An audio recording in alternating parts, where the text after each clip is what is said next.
Hello, it's Melanie from Mel's Inky Fingers, and I am here to share tips on using the Frosted Forest decorative masks. The Frosted Forest decorative masks are part of the Frosted Forest bundle, which includes your stamp set, the coordinating die set, and then these amazing masks. Now this mask set includes 6 masks. 3 of them do evergreen trees, and then you have 3 masks that do a traditional tree. We are going to work with the evergreen trees today. So let's talk about what you need to use these. So of course you're going to want all 3 of your masks, and they're labeled A, B, and C for easy use. You are going to want a variety of inks. Now I've decided to go with all greens, and I'm going to use Mossy Meadow, Old Olive, and Garden Green, but you can choose whatever greens you have. You're also going to want a blending brush, or a sponge dauber, or a piece of sponge. My preference is blending brushes, and you can use the regular or the small blending brushes. You will want a piece of scrap paper or a hard surface to protect your work area, and I love using my glass mat studio, but for these particular masks, I'm also going to use a piece of scrap paper, and I'm going to show you why. You're going to want a pencil for that same little reason. I will show you. Of course, some cardstock. I'm going to use basic white. And then either a Post-it or a Post-it note, Scotch tape, painter's tape, some type of tape to hold your mask in place. You're also going to want a piece of paper towel to wipe off the excess ink.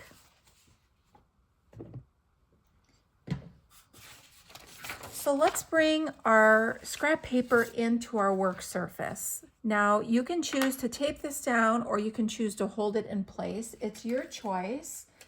I will put just a tiny little piece of Post-it note here to keep it from sliding. And then I'm going to bring in one of my masks, and I'm going to draw this little notch. All 3 of these masks have a notch on the side. And the reason why they're there is to help perfectly line up the mask so that your image is laid exactly in the correct place when you place it on your cardstock. So let's place our cardstock down, and then let's add our image over the top. And I'm going to take a pencil and trace this notch. So this is my A mask. And when I place my B and C masks down, I'm going to lay the notch in the same place, and it's going to line up perfectly when I ink my image. So now I'm going to take a second piece of tape, and I'm just going to tape this down to hold my cardstock and my mask just a little bit so it doesn't slide. So I have my green blender pen here, or blender brush here.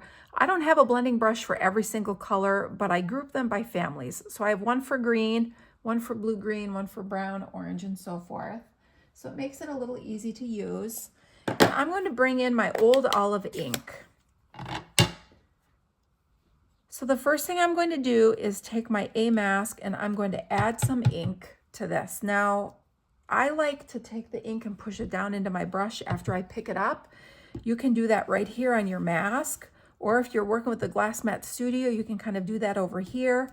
And that's going to help with even ink application. It's going to prevent blotches and allow you to apply even color across your whole image. And if you need to pick up more ink, pick it up, push it into your brush, and small circular motion. I'm applying light pressure.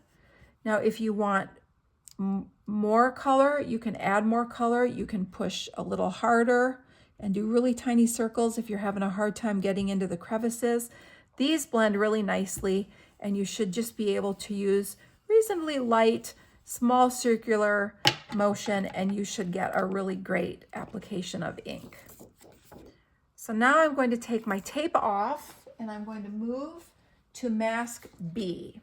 So mask B is noted here. I'm going to place it right down on that notch. It's going to line up perfectly on my image, and then I'm just going to tape this in place. Let me make sure there we go, it's in the right place. And now I'm going to tape that. Now, make sure that you don't have any ink up here that you don't want transferred. Now, we're using all greens, so it's not that big of a deal, especially since I'm using the same brush. But if you were using a different mask that maybe had flowers and leaves, if you were using red for your flowers, you'd want to make sure that the tape up here didn't have red on it that would then transfer and mix with your green ink if you started to do your leaves. All right, so let's move on to our next color. I'm going to use garden green for this second round. Now you could take your scrap paper and pull off some of this old olive ink if you wanted to, or you could just leave it on there and let it blend with your garden green.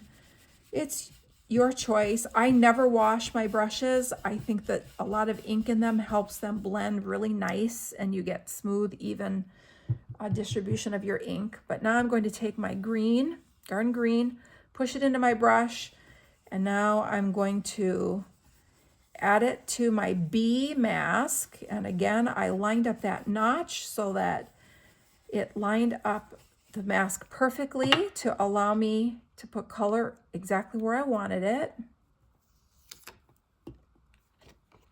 And again, I'll take that off.